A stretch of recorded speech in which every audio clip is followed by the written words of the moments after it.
Aéroport de Genève-Cointrin. Bhaktivedanta Swami, 80 ans, fondateur et maître spirituel du mouvement Hare Krishna, est accueilli par ses disciples. À Rome, il vient de rencontrer le pape Paul VI. À Genève, il dialoguera avec les directeurs de plusieurs organisations internationales.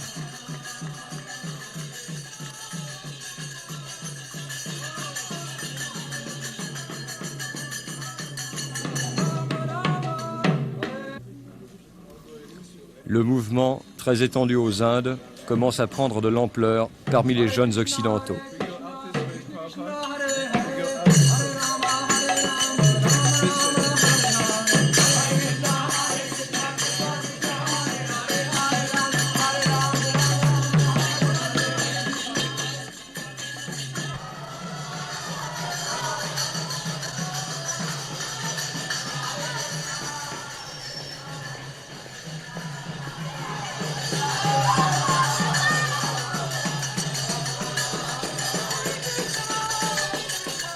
On dit très souvent que Hare Krishna c'est une secte, mais en fait la conscience de Krishna est une connaissance de l'état naturel de chaque être vivant.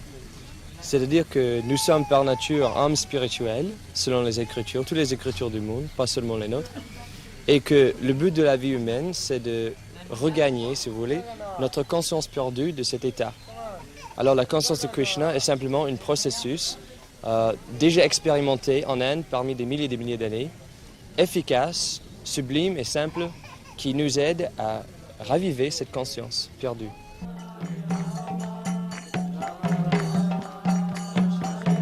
Sommet du séjour du maître de la conscience de Krishna dans cette coquette villa de la banlieue genevoise, louée par ses disciples, la cérémonie d'initiation brahmanique au cours de laquelle la communauté accueillera ses nouveaux membres. Pour arriver au degré de sagesse nécessaire, ces jeunes occidentaux auront vécu, depuis 1 an, une vie ascétique. Pas de viande, de poisson ou d'œufs, pas d'alcool, de tabac, de café ou de thé, pas de rapport sexuel dans le mariage sans désir de procréer, pas de jeu de hasard. Travail, chant, méditation et prière. Pour les membres genevois du mouvement, les préparatifs de la fête auront duré 4 mois. De nos jours, les jeunes sont frustrés. Ils ont goûté les plaisirs matériels autant que possible, mais ils sont arrivés à conclure qu'il manque encore quelque chose. Alors cette quelque chose, c'est une connaissance de notre véritable identité. Et c'est ça que la conscience de Krishna donne.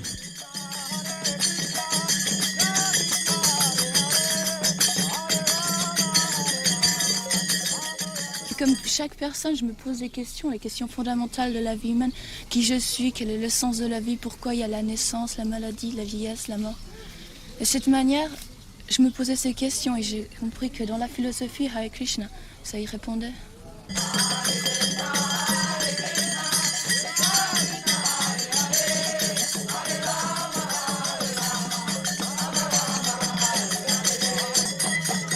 En fin d'après-midi, le maître sortira de méditation et gagnera lentement les lieux de l'Agnihotra, les lieux du sacrifice du feu. Le maître spirituel est accepté comme le représentant intime, direct du Seigneur. Donc le maître spirituel est aussi adorable que Krishna lui-même, parce qu'il est le serviteur le plus intime à lui. Pour nous, le maître spirituel, c'est l'essence de la vie spirituelle, parce que c'est lui qui donne l'exemple. Sans un exemple à suivre, la vie spirituelle reste une simple philosophie sèche, sans practicalité.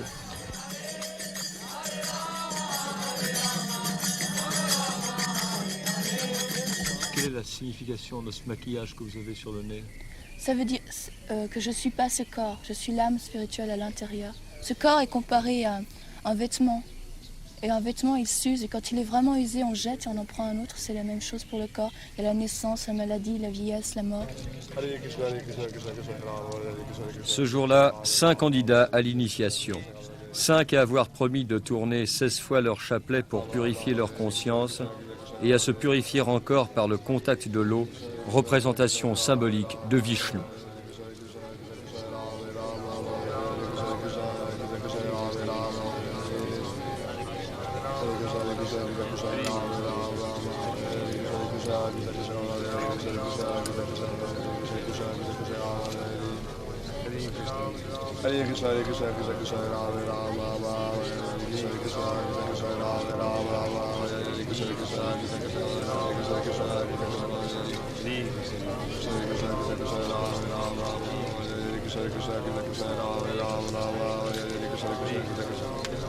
Le maître enfin remettra leur chapelet aux candidats, véritable cordon ombilical qui à jamais les liera à la conscience de Krishna.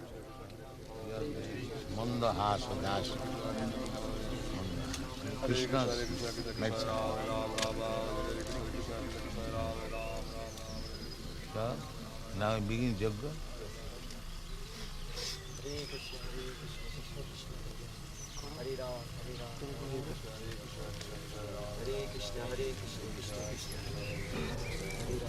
Qui finance votre mouvement?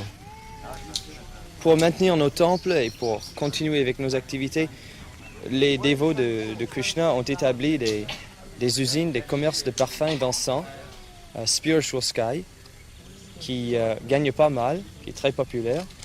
Et avec l'argent, nous maintenons nos centres.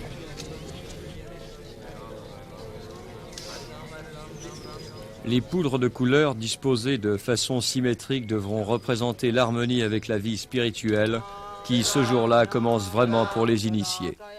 C'est à cet endroit même que sera édifié le foyer, le feu qui symbolisera la connaissance transcendantale, réduisant en cendres la conscience matérialiste.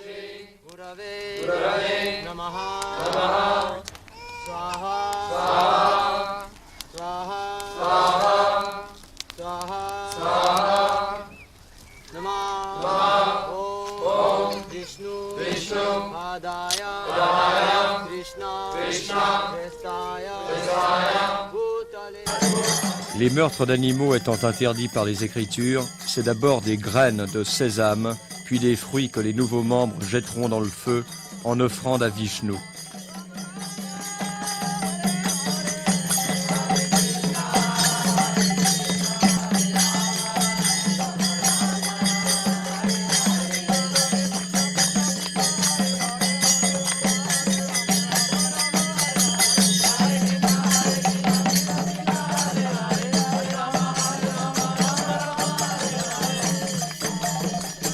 La fête se termine. Demain, la vie quotidienne reprendra. Ils étaient ce jour-là 5 en plus. Ils sont 5000 en Occident, plusieurs millions aux Indes.